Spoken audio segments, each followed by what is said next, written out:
விட்டா நம்ம குறை தீரும். அம்மனுக்கு விரதம் ஆதி முதல் இன்று வரை வழக்கம். அம்மனுக்கு விரதம் ஆதி முதல் இன்று வரை வழக்கம். சமயபுரத்தில் நம்மை வாழ வைக்க மாறியும் விரதம் கொண்டாளே மாறி அம்மன் அலங்காரம் தினம் தினம் காண வரம் வேணும்.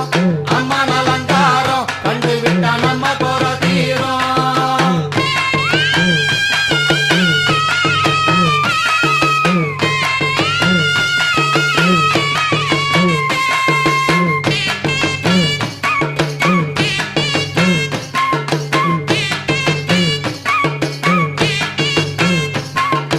ஜாதி என்ன ஜாதி அம்மனுக்கு அன்பு ஒன்றே நீதி. ஜாதி என்ன ஜாதி அம்மனுக்கு அன்பு ஒன்றே நீதி. பெரிய பாளையத்தில்